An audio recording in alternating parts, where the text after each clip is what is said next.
I'm Sharon Mackless at IDG Communications, here with episode 28 of Do More with R, Send Email from Your R Script with Gmail. At some point in your R life, you're likely to want to share results of your analyses with non-R using colleagues. There are lots of ways to do this. One of the easiest and cheapest is emailing your results. But it's kind of sad to automate your entire analysis workflow and then have to manually send an email at the end. Fortunately, you don't have to. There are several R packages that let you send email directly from an R script. In this episode, I'll demo one of them, Gmailer by Jim Hester, who's now a software engineer at RStudio. Obviously, you'll need a Gmail account, which is free to set up if you don't already have one. Then, before you can use that account in R, you'll need to set it up for API access. Here's how. Go to console.developers.google.com.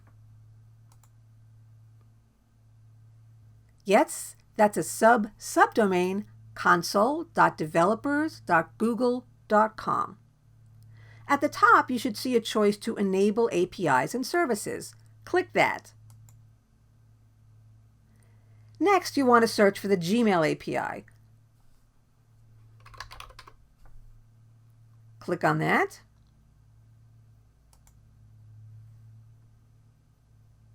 If it's not already enabled, you'll have a button here that says Enable. Mine already is, so I've got a button that says Manage. Click on that. If you don't already have any projects in your account, you may need to add one. I already have one called Do More with R, as you see here in my projects list. We need credentials, so I'll click Create Credentials here at the top right. According to Jim Hester's instructions, we need a client ID, so I'll choose Client ID here. Now it's asking for an application type. Since R script isn't here, I'll choose Other. I'll name that R and click Create.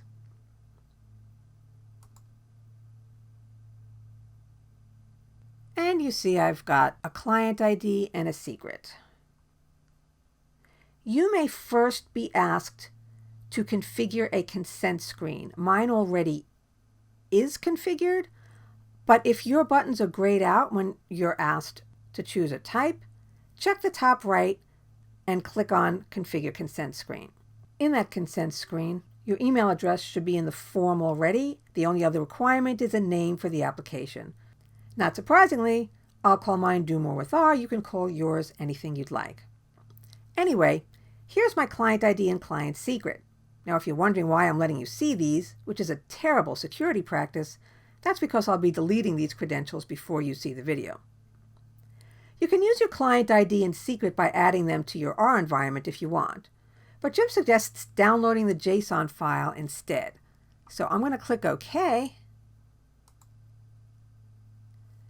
and then I'll have an option to download this. I'm going to save the file. Do More with R. It's called this thing here, but I'm going to call it Do More with R JSON to make it easier to type in my script. Okay, setup on the Google site is done. Now time for some R code. First, make sure you've got the Gmailer package installed. It's available on CRAN and can be installed with the usual install.packages. Next, load the library as usual. Now, before doing anything else, you want to set up your working session to use your downloaded JSON credentials file. Do that with the use_secret_file function and the name of your file as the argument. I'll do that. Actually, sending a message is the easy part. Here I've loaded a few packages. Next, I'm going to download monthly U.S. unemployment rate data.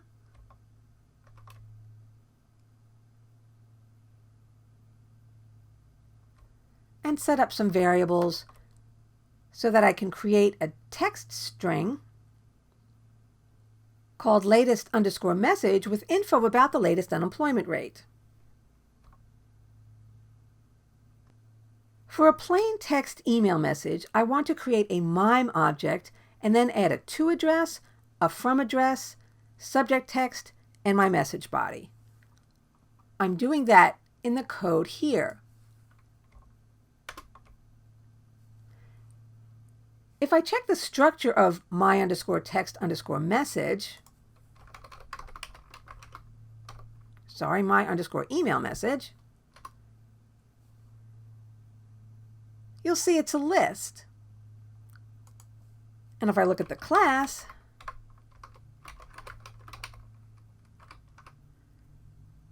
it's a MIME object. For this test, I'll send a message to myself at domorewithr@gmail.com.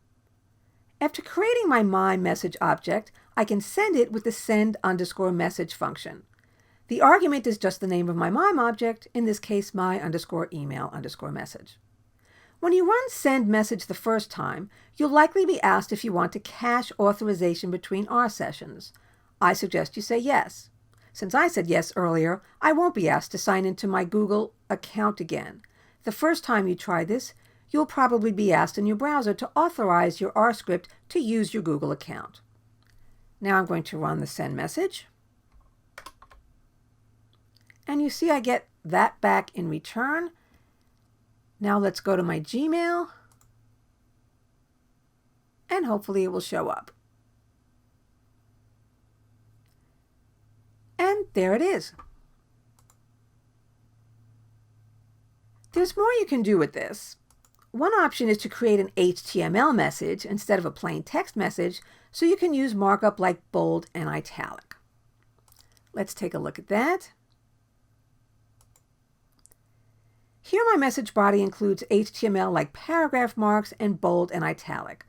I'll send that to an external email account, domorewithr@maclist.com, just so you can see that it actually works when I'm not sending to myself. Here I'll create the message text and then my message. Note that here I've got HTML_body for the last line. Over here, in the previous one, I had text_body. Now I'll send that message. And let's take a look in my external email. And there it is. You can see I've got markup like bold here may be difficult to see, but hopefully you can see that this line is in italics. Unfortunately, I don't know a way to easily include an image generated from R directly in the message body, but it's pretty straightforward to include one as an attachment. Let's take a look at that. At the top of this script, I'm turning my unemployment rate data into a data frame with metrics from 2000 and later, so I can use ggplot to graph it and then save the graph to a file. So let me run that. It's my data frame. It's my graph. If you want to take a look to see what that looks like. And then I'm saving that into a file. The next part is what's important to know for email. First, like before, I'm creating a text string for my message text with the glue package. Here. You can use paste or paste 0 too for your text string. I happen to like glue. What's new is the last two lines of code creating my MIME object. That last line, attach file, attaches my PNG file to the email. The line before it, attach_part, is important if you want the text to show up in the body of the email. Without using both text_body and attach_part for the body text, it won't show up when you attach a file. Just something to remember. Let me run that to create my MIME object. Oh, whoops, I didn't run my message text file. Let's do that. There's my MIME object. Now I can send it as usual using the send_message function. This is going back to my Gmail. Let's take a look at that. And there it is, my text message with attached graph. And there's the file attachment. If you want, you can use the function create_draft instead of send_message if you'd like to create a draft message in your Gmail account. That's just create_draft and then that MIME object. And now if we look at drafts, there it is, with the file attachment. There you have it, email from an R script. That's it for this episode. Thanks for watching. For more R tips, head to the Do More with R page at go.infoworld.com/morewithR, all lowercase except for the R. You can also find the Do More with R playlist on the YouTube IDG Tech Talk channel. Hope to see you next episode.